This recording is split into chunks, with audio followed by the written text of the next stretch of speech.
Welcome back to another video with your host, the Dragon. Yes, so we have 4 exercises that we are covering today. We are doing a straight speak right through, no stopping, all gas, no brakes. So the first exercise is adductors, okay? This exercise is something that is definitely something that can be underutilized for a lot of guys, not only from a bodybuilding standpoint, but also from a functional athlete standpoint. Your adductors are a very important muscle group, okay?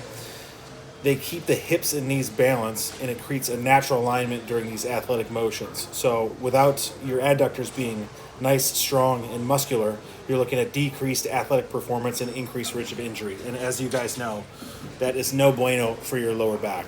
So adductors, I recommend doing 2 top sets, max effort, get it done, and get out. Exercise number 2 is going to be my personal favorite right now, the belt squat.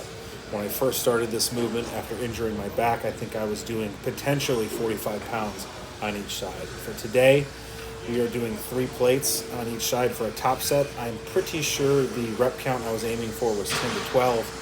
Be very, very mindful of the eccentric and concentric in each of these movements. I am really taking my time. I'm trying to stay as upright as I possibly can. Bracing is a necessity as I'm trying to not aggravate my lower back. This is one of those movements where I feel like I can still create a very strong stimulus in the quad muscles without having to sacrifice my lower back. So if you're a taller guy, I don't know, all you tall, short kings, I think it's for everybody, but let's just say theoretically you're a taller guy, longer legs, when you have a bar on your back, okay? Typically, you're going to be bending forward a little bit to compensate, okay? The hand placement on this utility device does not allow you to sink too far forward, which then puts a lot of stress on the lumbar spine. So it's a great exercise. I definitely tried to test my limits a little bit today. So after the 3 plates, I did 3 plates and a 25. I don't think by any means this is, my hardcore bodybuilding weight that I would have done in the past, but this is definitely a step in the right direction in terms of functional, athletic, and powerful strength. Note the knees, okay?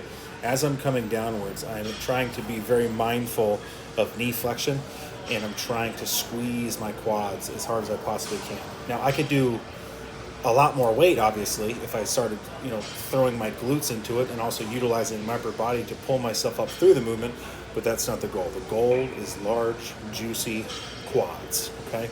We want that X frame. We want to look good. We want those, what do they call it? Those male booty shorts, okay? Yeah, thick thighs, save lives. And this is what this exercise is for, saving lives.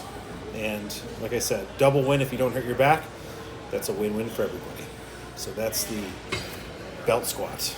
Next exercise. Now, I want everybody to be extremely careful with this one if you are going through a herniated disc or a lower back issue. I was a little skeptical on this one. Now, typically on the racks to the very far left, not pictured obviously here, is a unilateral leg press. That one I feel extremely comfortable on. And the depth and also my extension does not hurt my back at all.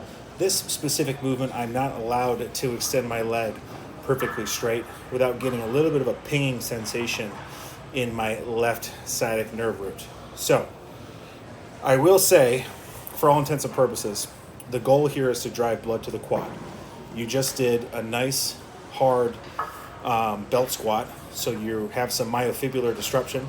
This is more sarcoplasmic, where I'm doing 20 to 21 reps. I'm doing this for 2 top sets. Weight is very low. We're talking about 45 pounds and a 25. This is nothing. Sometimes people can do this with one leg. I'm just simply driving blood into the quad, and I'm pulling myself into the machine to keep a neutral spine. Do this, but be very careful if you have a lower back injury.